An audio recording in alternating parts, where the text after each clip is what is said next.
Let's talk briefly about the types of neural networks that we have. So the basic unit, it's also called a single neuron or a perceptron or a linear unit. That's just a single cell with inputs, squashing function, and the output. And the output is just the squashed version of a weighted sum of the inputs. And if you look at it, you'll realize this is exactly what we had when we were talking about logistic regression. No difference at all. Just literally the same thing. So the logistic classifier, logistic regression, is one neuron. That's it.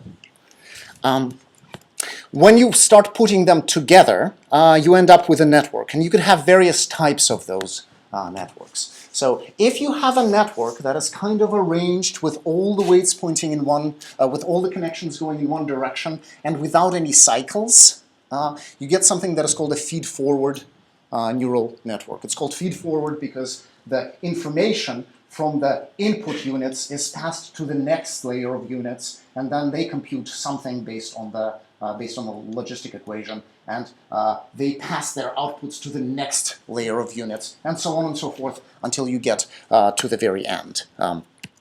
So the first layer is called the input layer. That's where your data goes in, your pixels or your measurements of intensity of a waveform.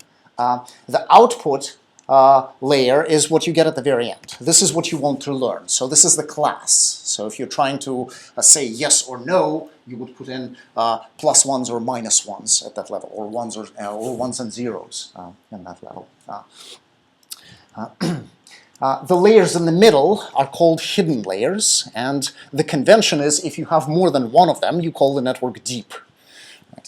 So the deep learning that you might be hearing about, that refers to networks that have more than one hidden layer.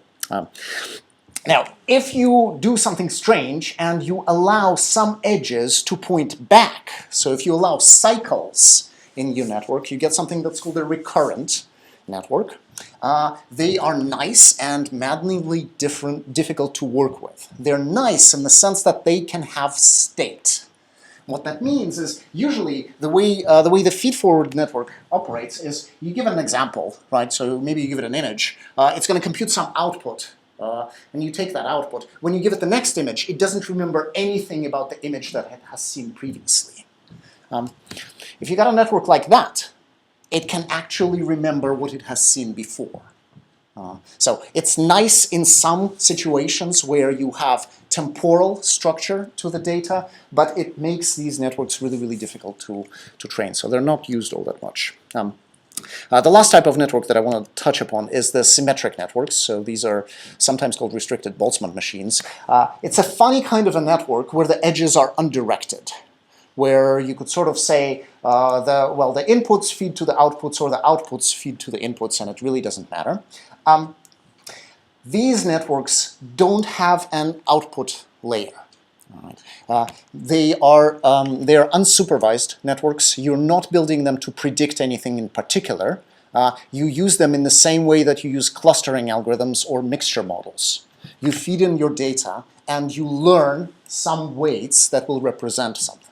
So in RBMs, it turns out that there is a probabilistic interpretation. What you're basically doing is the hidden layer, it computes probabilities that the hidden unit is on given that the input is on, according to the logistic. But remember, the edges are undirected, so you could compute it in the opposite way as well. So you can compute the probability of the input unit being on given that a particular configuration of the hidden units. So, and doing that allows you to compute likelihood of your data. So the way you use things like that is you basically feed the data, try to tweak the weights in such a way that you will maximize the likelihood of the data that you've received.